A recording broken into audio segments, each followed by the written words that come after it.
This is Starfield.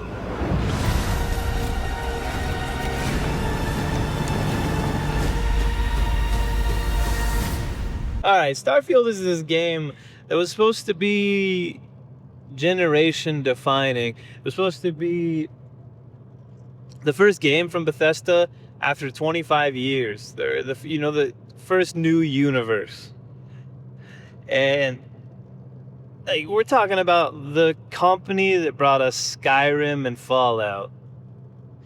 You know, I think like a lot of gamers out there, we have dreamt of a game where we look to the skies and we can blast off into space and explore. We love to make games where we can explore these worlds. We've done like with the Elder Scrolls and the Fallout series, but we wanted to do something brand new where you could explore with complete freedom in the galaxy. It's a game we've always wanted to play that we think a lot of people wanted to play as well. It's kind of that dream game. But they kind of oversold us. Skyrim brought me 20 plus years of enjoyment. It's a game that you can go back to even today. You can create a new character and go in there and you'll have a lot of fun. How can that same company that made that game end up making millions of dollars while also alienating half of their player base? Should they have pushed the product as hard as they did? Is it something that they should have believed in as hard as they did? And I'd say, look, if you have a product, I think it's important to believe in it. I think it's important to, you're not going to get sales if you don't believe in it. But I think it's also extremely important to be realistic about what you have. Let's look at what Bethesda gave us. They promised us 1,000 planets. Not just this planet, it's all the planets in the system. From barren but resource-heavy ice balls to Goldilocks planets with life. And not just this system, but over 100 systems. Over 1,000 planets, all open for you to explore. You know, it's supposed to be ultimate exploration. And a lot of what the game turned out to be was procedurally generated copy and paste planets and loading screens and things that just pull you out of the immersion of the game, really. I mean, you can't even fly into the orbit of a planet. If you want to land, it's a fast travel and you're waiting on a loading screen in order to get onto the planet. And I think that pulls players out of the game completely. It's a really overpromised and underdelivered situation. I mean, honestly, if we look at it, is the game fun though? Yeah, it's a pretty fun game, and for me personally, I am enjoying playing it. I'm way late to playing it. Starfield, I loved it. I mean, it's been controversial as a game as well, right? Todd Howard in general. I mean, there's a lot of like controversy around Bethesda, but I have to say, Bethesda games, there's something about them that are just so rich. And I mean, are the people who are criticizing the game really critical of the game, or are they just jumping on this hate train because, you know, everybody else is hating it, so I'm just gonna hate it as well? It might be the case on some of this. And but look, it's not a space exploration masterpiece. It's more of a political RPG. And could it have been a space exploration masterpiece? Well, possibly, if it was shrunk down to one solar system and was a handcrafted game. It might have given us closer to the feel of a Bethesda game. The randomness, the distractions, the handcrafted beauty.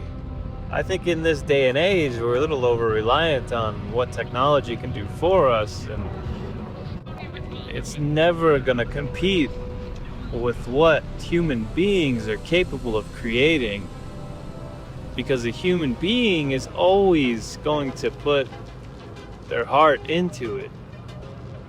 There's some really great parts of Starfield, and those are the parts that are crafted by humans, not procedurally generated open planets that are just 2 minutes of walking and seeing nothing, and that's not what Bethesda was. That was the beauty of Bethesda, was the handcrafted world. Because there's a bug on Starfield, right? And it's like I'm already like 60% through. I've been playing all day, every day, and there's a bug, and it's said online that I have to start over. No. Yeah, and I was like, oh my god! Oh my god! I was like 2 in the morning. I didn't even know what to do. Bethesda spent 8 years and $400 million. So yeah, they rightfully should want to sell it. You know, with the hype that they had around this game, they brought in 13 million plus players. You know, and that's before the PlayStation release. And, you know, Microsoft, the owners of Bethesda, they had a record number of Game Pass signups when Starfield released. So, you know, the game's not necessarily a failure, but it is a letdown.